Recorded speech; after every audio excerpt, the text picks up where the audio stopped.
Setiap zaman ada generasinya, setiap generasi ada zamannya. Era kepemimpinan baby boomers dan Gen X kini telah lewat dan harus digantikan oleh era kepemimpinan baru, yaitu era kepemimpinan milenial. Pemimpin milenial dilahirkan dan dibesarkan di tengah-tengah tantangan-tantangan era baru. Krismon tahun 1998, alam demokrasi dan reformasi, gejolak sosial politik berbau sara di awal tahun 2000-an, revolusi digital, internet, media sosial, apps di pertengahan tahun 2000-an, krisis global tahun 2008, dan terakhir revolusi industri 4.0, big data, AI, IoT, hingga blockchain. Karena dilahirkan dan dibesarkan di tengah-tengah tantangan era baru, maka pola pikir, pola tindak, kecepatan respon, dan solusi yang mereka tawarkan kompatibel dengan situasi dan tantangan era baru. Pemimpin milenial terlahir untuk menjadi obat penawar dari carut-marut persoalan era baru. Pimpinan baby boomers dan Gen X sebaliknya,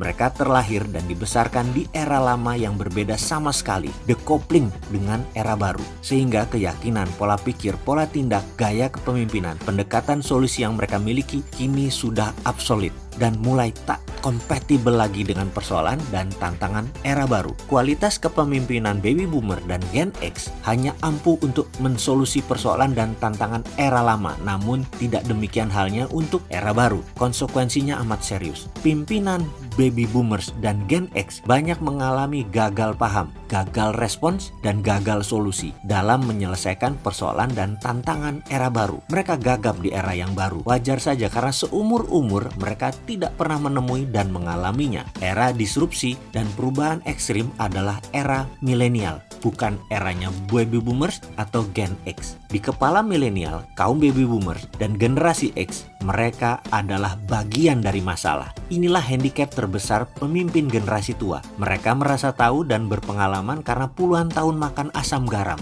Ketika perubahan kontinuitas, maka pengalaman puluhan tahun itu menjadi aset atau keuntungan. Namun jika perubahan berupa patahan, maka justru menjadi liabilitas pengetahuan dan ilmu mereka itu. Jadi beban sebenarnya generasi X dan generasi baby boomer itu. Ya, karena dengan adanya decoupling, pengalaman panjang itu tidak relevan dan tidak terpakai di era yang baru. Nah, masalah peliknya justru di situ. Skill terpenting seorang pemimpin di era perubahan patahan adalah unlearn, yaitu melupakan seluruh warisan. Warisan apa? Pengetahuan, pengalaman, resep sukses masa lampau, lupakan, nggak jalan di era baru. Ya, karena dengan begitu seorang pemimpin bisa cepat move on dan lebih agile menghadapi persoalan era baru yang sama sekali beda. Persoalan terbesar pemimpin baby boomer dan Gen X adalah mereka masih terobsesi dengan pengalaman dan resep sukses masa lampau sehingga sulit unlearn dan move on. Sebagai pemimpin, baby boomer dan Gen X bermasalah dengan dirinya. Tak heran jika kini banyak organisasi yang diam saja jalan di tempat, tak melakukan action apa-apa menghadapi disrupsi karena kepemimpinan mereka masih dominan dipimpin oleh baby boomers dan Gen X yang gagal unlearn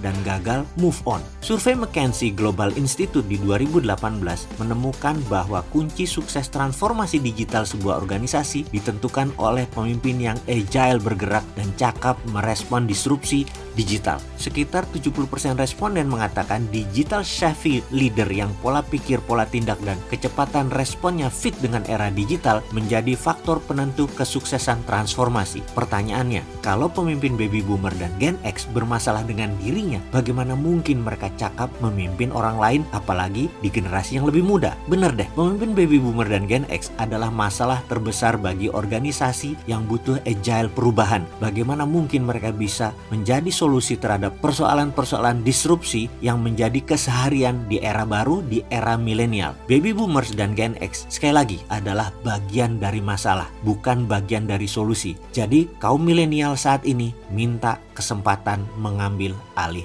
pimpinan.